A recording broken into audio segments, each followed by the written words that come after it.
Guys, நாங்கள் இன்றைக்கி ஒரு இடத்த போகிறோம் பாருங்கள். சின்னதாக ஒரு பயணம் மீன் இருந்தால் வாங்கிட்டு வரணும்னு சொல்லி மைண்ட் ரிலாக்ஸுக்கு பைக் ஓடினா தான் கொஞ்சம் ஹாப்பியாக இருக்கும். அதெல்லாம் பைக் ஓடும் கொஞ்சம் போய்த்துட்டு வரலான்னு சொல்லி நானும் நம்மளோட சின்ன தம்பி போகிறோம். இதுதான் கிண்ணியாட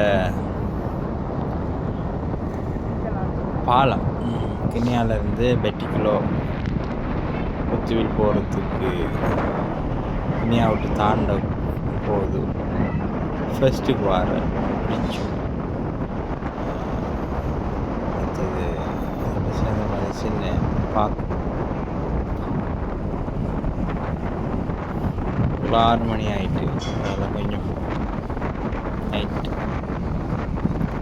ஒவ்வொரு மக்களும் அன்றாட வாழ்க்கையை கடத்துறதுக்காக வேண்டி கீழே பார்த்தா வழங்க மீன் பிடிச்சி கொண்டு சில ஆக்கள் தூண்டல் போட்டுட்டு இருப்பாங்க பாலத்துக்கு மேலே இருந்து.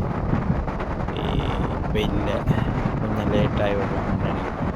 இல்லை எப்பயும் காணும் என்னன்னு போகல.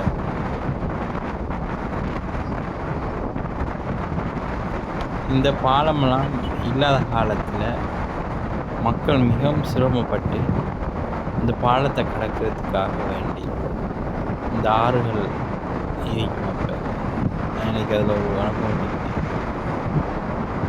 ஒரு 3-4 மோட்டர் சைக்கிள் வச்சு போட் மாதிரி செஞ்சு அதுக்கு ஒரு மூவிங் ஷிப் மாதிரி இருக்கும் சின்ன,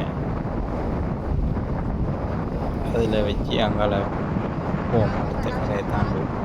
இந்த காலங்கள் இப்போ பாலமெல்லாம் போகும் பெஸ்ட்டாக இருக்கும். இலங்கையோட ரோட் வந்து இப்படி தானே இருக்குது எல்லா இடத்துலையும். மோஸ்ட் 95% வந்து காபட் ரோட் தான்.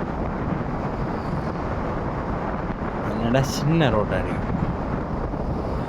ரோட் க்ளீனாக இருக்கும், பட் ரோட் வந்து சின்னதாக இருக்கும். கொடுக்க மாதிரி ஒரு டைமில் பஸ் கொண்டு போனால் அதுக்கு பின்னி தான் மற்றாக்கள் போகலாம், அப்படி ஓவர்டேக் பண்ணி போகணும். அது அவ்வளோதான் ஸ்பேஸ் இருக்கும். இந்த ஏரியாவெல்லாம் வந்து மீன்பிடி பகுதிகள் தான். அந்த கடலோரம் இந்தியாவில் அந்த அதை மீன்பிடி மக்கள் வசிக்கிற இடம் தான் இந்தியாவில் இடதை பக்கம். எலக்ட்ரிசிட்டி வந்து எப்பயும் வந்து மேலால் தான் போகும். சில நாடுகளில் கீழே போகும். கொழும்புலாம் நிலத்துக்கு கீழே போகும். பட் இங்கே வந்து ஸ்பேஸ் இருக்குது தானே நிறைய. அப்போ அதால் எலக்ட்ரிசிட்டியை வந்து மீன் கேட்கும்.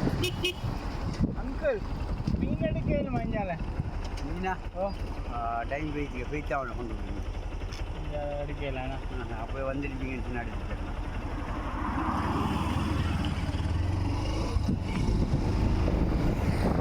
கடலோரம், இந்த கடலோரத்தில் மீன்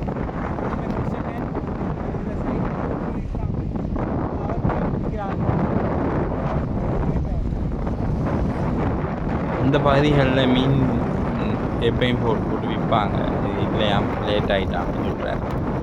சரி என்ன சொல்லிட்டு போகிறோம். 3 வீல் ஒரு ஆட்டோ வந்து எங்களுக்கு முன்னுக்கு விற்றுட்ருக்கு. இந்த ஆட்டோ கடும் ஃபாஸ்ட்டாக போகுது. அப்போ எத்தனை கிலோமீட்டர் வேகத்தில் போகுதுன்னா 85 கிலோமீட்டர் வேகத்தில் போகுது பெர் ஹவருக்கு. இப்போ 85ன்றது ஒரு 3 வீலுக்கு வந்து கடும் ஃபாஸ்ட். 80 தான் ஸ்பீட் இருக்கு. எந்த மீட்டரை நான் இதை ஓவர்டேக் பண்ணக்குள்ளே பார்த்தேன் 86 84 காட்டுச்சு. அவ்வளோ வேகத்தில் அது போகுது. இந்த ரோட்டில் கொஞ்சம் ஸ்பீடாக ஓடுவாங்க என்று சொன்னால் இது இடையிலேருந்து வாரத்துக்கெல்லாம் இல்லை. வாரன்னு சொன்னால் அங்கேருந்து தான் வரும். முன்னாடி பின்னுக்கு. மற்றபடி இடையில வீடுகள் அது இல்லை. அதனால் கொஞ்சம் ஸ்பீடாக ஓடுறோம். 100 கிலோமீட்டர் ஓடலாம். பட் யாரும் இல்லாமல் இருக்கணும். Safety first. நாங்கள் அவ்வளோ ஓட மாட்டோம். 100 ஓடுவோம். எப்போயாவது எமர்ஜென்சி எதுவும் வந்தால் மட்டும்தான். மற்றபடி 80-100 தான் ஓடுவோம்.